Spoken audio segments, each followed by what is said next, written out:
Hello दोस्तों, स्वागत है आपका नए सेशन में। अगर अब आप सोचें कि किसी व्यक्ति को अधिकार तो पूरे दे दिए जाएं, किंतु उसके कर्तव्य बिल्कुल भी ना हो, तो ऐसा व्यक्ति निरंकुश बन जाता है। ऐसा व्यक्ति निरंकुश बन जाता है। और यदि किसी व्यक्ति को कर्तव्य दे दिए जाएं मगर अधिकार न हो, तो वह कर्तव्य निरर्थक हो जाते हैं।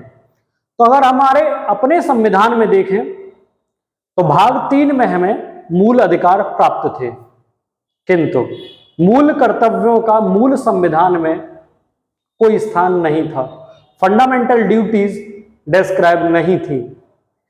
बाद में भारत सरकार ने 1976 में सरदार स्वर्ण सिंह समिति की अनुशंसा पर भारत के संविधान में मूल कर्तव्यों को जोड़ा। तो आज का जो सेशन है वह है मूल कर्तव्य, मौलिक कर्तव्य, फंडामेंटल ड्यूटीज। अगर इसको समझें तो यह मूल संविधान में नहीं था। तो मूल संविधान में नहीं था तो आप समझें कि यह फिर आया कहां से। तो सरदार स्वर्ण सिंह, जो देश के गृह मंत्री भी रहे, स्वर्ण सिंह समिति 1976 की अनुशंसा, रिकमेंडेशन, अनुशंसा पर मूल कर्तव्यों को जोड़ा गया। यह मूल कर्तव्य जुड़े वह 42वें वे संविधान संशोधन द्वारा 1976 में जो हुआ उससे जुड़े। हमारे मूल कर्तव्य पूर्व सोवियत संघ, सोवियत यूनियन, वर्तमान में अगर उस सोवियत यूनियन का प्रतिनिधित्व देखें तो रूस के संविधान से लिए गए हैं। तो मूल कर्तव्य कहां से लिए गए हैं? तो सोवियत संघ, और कई कई जगह सोवियत संघ की जगह क्या आ जाता है? रूस आ जाता है। तो आप समझिए कि रूस भी ऑप्शन में हो सकता है। मूल संविधान में मूल कर्तव्य नहीं थे। 1976 में 42 कॉन्स्टिट्यूशन अमेंडमेंट द्वारा इनको जोड़ा गया, जिस समय भारत में इमरजेंसी लगी हुई थी। और यह किस देश के संविधान से लिए गए? तो यह सोवियत संघ, रूस से लिए गए हैं। जब यह लिए गए तो यह आर्टिकल 51 क और इसके द्वारा भाग 4 क जोड़ा गया।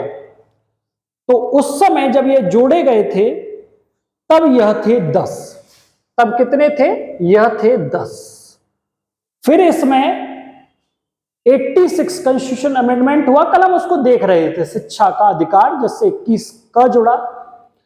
45वें संविधान, 45वें अनुच्छेद में संशोधन हुआ और 86वें ही संविधान संशोधन से एक मूल कर्तव्य यानी कि 10+1 यानी वर्तमान में 11 मूल कर्तव्य आपको देखने को मिलते हैं, जबकि जब जोड़े गए थे तब 10 थे। तो फंडामेंटल ड्यूटीज वर्तमान में कितनी है? तो 11। तो फंडामेंटल ड्यूटीज होती क्या है?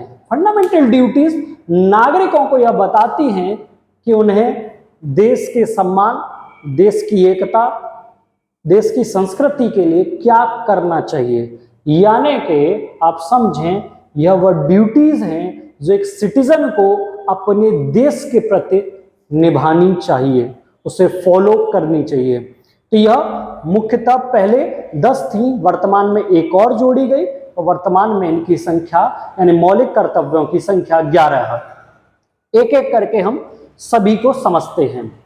सबसे पहले जो हमारा मौलिक कर्तव्य है वह कहता है कि आप यानी हम नागरिक संविधान का पालन करें, संविधान में जो कानून हैं उनका पालन करें और संविधान के पालन के साथ साथ राष्ट्रगान, राष्ट्रगीत तथा राष्ट्रीय आदर्शों का सम्मान करें। अब यह राष्ट्रीय आदर्श क्या हैं? तो राष्ट्रीय आदर्श अगर हम देखें तो वह स्थापत्य, वो लिटरेचर जो संविधान में लिखा है उसे हम पालन करें। जैसे सत्यमेव जयते मुंडकोपनिषद से लिया गया है, ये राष्ट्रीय आदर्श है। राष्ट्रगान का पालन करें, सम्मान करें, राष्ट्रगीत का सम्मान करें। तो पहला है जो जुड़ा है भारतीय संविधान के पालन, राष्ट्रगान, राष्ट्रगीत तथा राष्ट्रीय आदर्शों के सम्मान से। दूसरा क्या है, स्वतंत्रता के समय जो आपके राष्ट्रीय आंदोलन हुए, गांधी जी द्वारा आंदोलन चले, कांग्रेस द्वारा जो मूवमेंट चले, उनके द्वारा जो प्रेरित क्या थी आपकी विचारधारा, उसका आप सम्मान करें। क्या करें? सम्मान करें। तो स्वतंत्रता के लिए राष्ट्रीय आंदोलन को प्रेरित करने वाले उच्च आदर्शों का पालन, जो हम राष्ट्रीय आंदोलन के समय अंग्रेजों से डिमांड कर रहे थे कि हमें यह चाहिए वह चाहिए, तो उसी प्रकार हमें अपने देश के उन मूल्यों का सम्मान करना चाहिए जो देश हमें नागरिकों के रूप में देता है। तीसरा, भारत की प्रभुता, संप्रभुता, सोवरेनिटी, एकता, अखंडता, इंटीग्रिटी।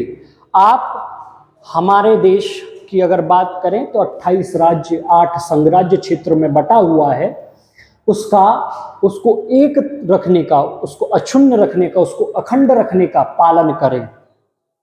तो वह किससे होगा? समरसता से। समरसता क्या है? सभी को साथ लेकर चलने की भावना, हम की भावना, वी। जब हम संविधान को देखते हैं तो प्रस्तावना में लिखा हुआ है we the people of India. तो भारत की प्रभुता, एकता और अखंडता को अक्षुण्ण रखें, यानी एकता बनाए रखें। अगला, देश की रक्षा करें, देश की रक्षा करें और आह्वान करने पर, देश के आह्वान करने पर नागरिक देश की सेवा करें।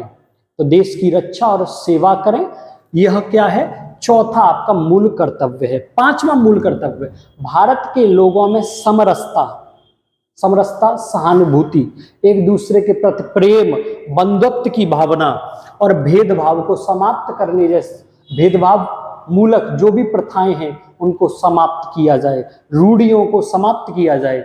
यह किसमें है? यह आर्टिकल 51 का जो है मूल कर्तव्य, उसके पांचवा मूल कर्तव्य यह माना गया है। छठवां मूल कर्तव्य है संस्कृति का सम्मान करें। जो भारत का कल्चर है, भारत का कल्चर क्या है? समरसता। हमारा देश कोश कोश पर क्या है? हमारे यहाँ भाषाएं बदल जाती हैं, मगर नहीं बदलता तो भारत देश के प्रति प्रेम। तो भारत की अलग अलग विविधताएं हैं, अलग अलग संस्कृति है, मगर उसमें सबसे बड़ी संस्कृति का नाम है भारत को एक करने की, देश के प्रति प्रेम की संस्कृति की भावना को आगे बढ़ाने की। तो संस्कृति का महत्व व परिरक्षण, उनका संरक्षण करें, कंजर्वेशन। सातवां क्या है?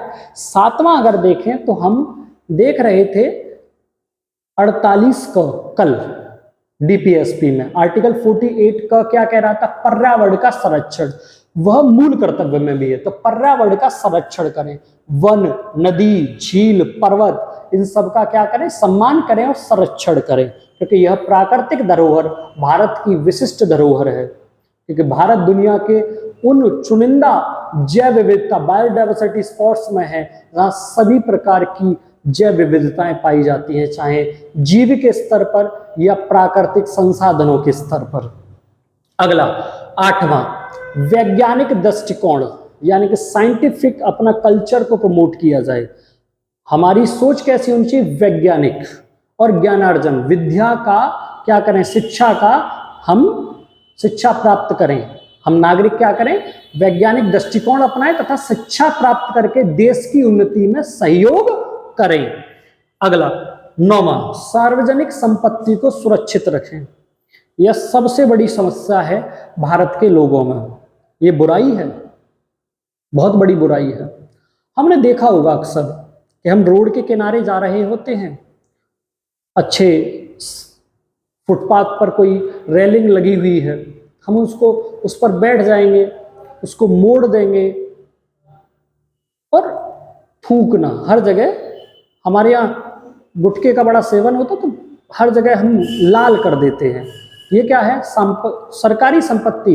और सरकारी संपत्ति कुछ नहीं होती है, वह नागरिकों की ही संपत्ति होती है, नागरिकों के कर के द्वारा बनी संपत्ति है, उसका हम क्या करते हैं? नाश करते हैं। ट्रेन में जाएंगे, वंदे भारत एक्सप्रेस इतनी शानदार ट्रेन बनाई, उसमें ईयरफोन से उसको ही चुरा ले गया कोई, तौलिया चुरा ले गया कोई, ये क्या है? आप समझ रहे हैं?